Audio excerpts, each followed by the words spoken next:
Investigasyon sa kaso ni Jovelyn Gallieno mukhang malapit ng mag-case closed dahil nag-positive ang DNA, nag-negative ang polygraph, paikot-ikot ang nangyayari, paiba-iba ang testimonya, pero sa huli, tila wala rin namang mangyayari.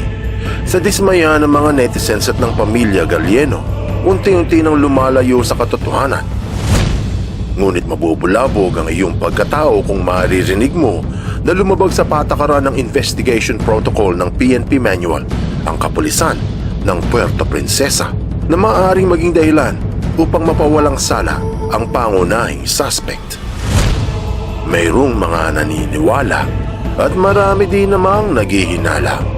Ang tanong, totoo ba?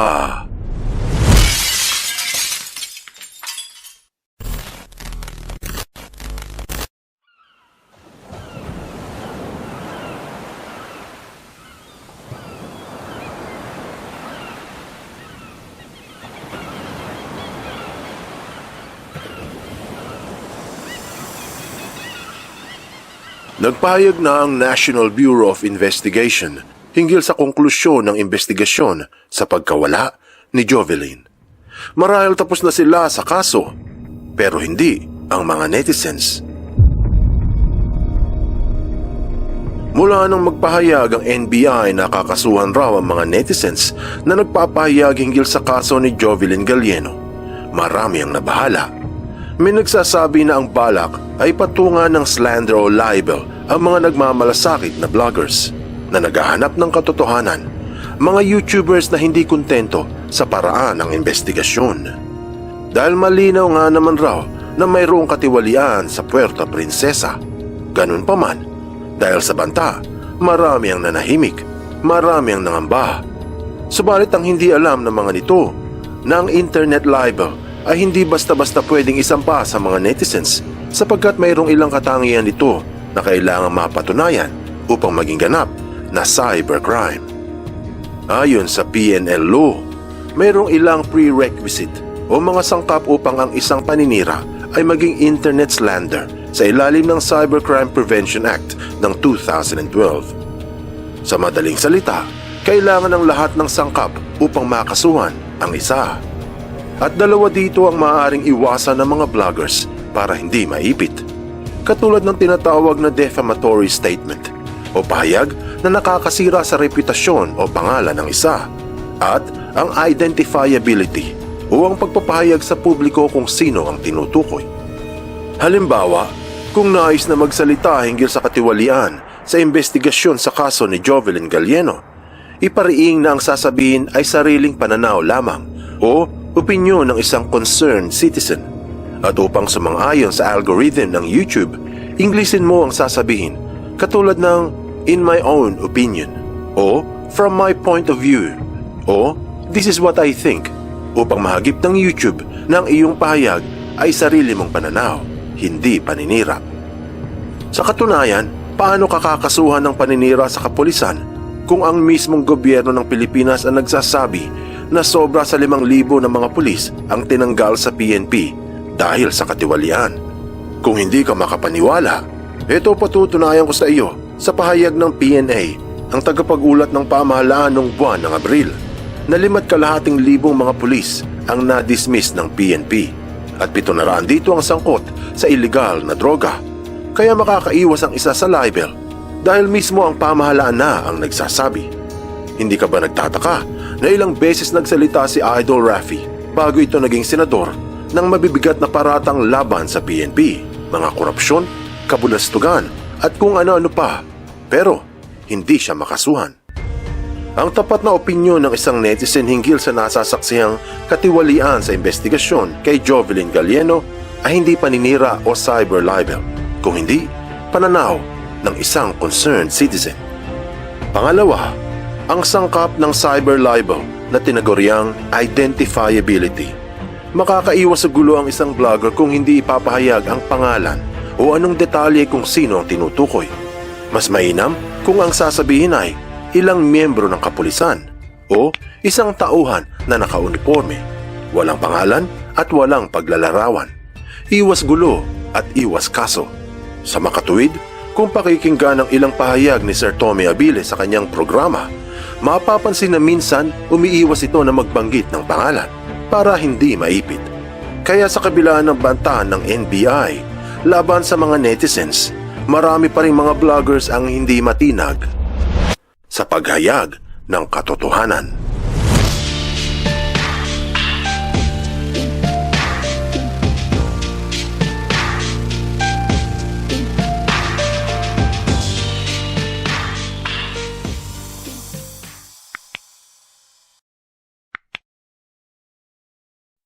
Ano ang nilalabag ng kapulisan?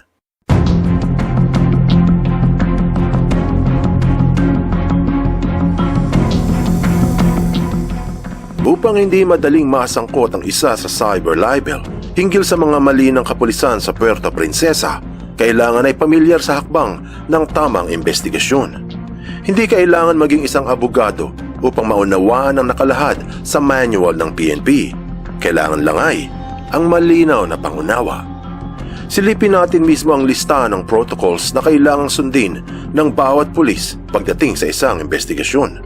Katulad ng kaso ni Leobert Dasmariñas. Ayon sa manual mismo ng PNP na naglalaman ng protocols, mga procedures at hakbang na kailangang sundin ng mga pulis sa kanilang pag-iimbestiga. Sa unang kapitulo, numero 1.1, ang unang opisyal na darating sa lugar ng krimen, sa letrang E, ang sabi, "Do not let anyone enter the crime scene," o huwag magpapasok ng kahit sino sa lugar ng krimen, maliban kung pulis o mga first aiders. Siyempre, para hindi masira ang anumang naiwang ebidensya sa lugar. Kaya pulis lang ang pwede dahil sa isa itong crime scene. Subalit ano ang nangyari? Kung matatandaan, nung nagtuturo si Leobert sa Hawan-Hawan, sino ang kasama ng mga pulis? At sino ang may hawak ng camera? Bukod doon, noong mga araw ding yun, pati mga kapitbahay ng biktima ay hinayaang tumambay sa crime scene. At noong pumunta sila sa ilog ng Pulang Lupa, hindi ba may sibilyan na kasama at nagtatanong pa sa suspect? Patunay na hindi sinunod ng kapulisan ang protocol ng PNP upang pangalagaan ang crime scene. Sumunod sa letrang I, ang sabi, harangan ng police tape ang nasasakupan kung saan nangyari ang krimen habang naghihintay ng ibang tutulong sa investigasyon. Kung babalikan ang lugar na pinangyarihan ng panghahalay sa mga puno ng kamoting kahoy, wala ni isang police tape ang inilagay. Kahit pangharang lang palibot ng lugar o anumang bakod ay hindi nakita. Kaya anumang bakasang naiwan sa lugar na may kinalaman sa krimen ay siguradong nasira na. Sa katunayan, sa ilalim ng witnesses ang sabi, "Do not allow witnesses or suspects to return to or enter the crime scene." Huwag daw papapasukin o pababalikin muli ang suspect sa mismong crime scene.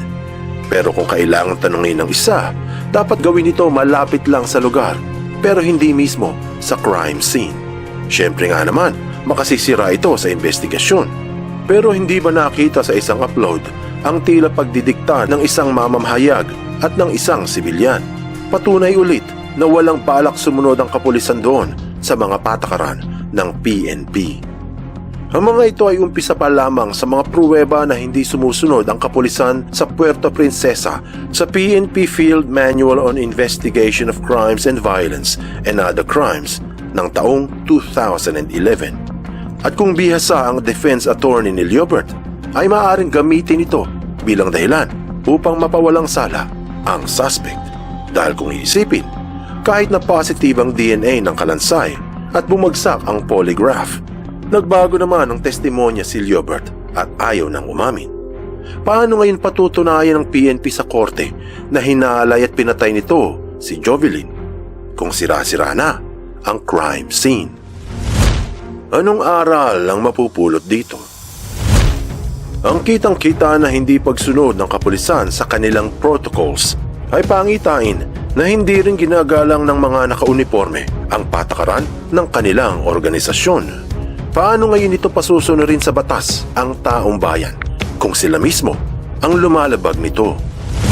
Buksan mo ang iyong isip at hayaang lumalim pa ng lubusan ng iyong pangunawa sa mga kasaysayang kapupulutan ng maraming aral. Tandaan, katotohanan ng susi sa tunay na kalayaan.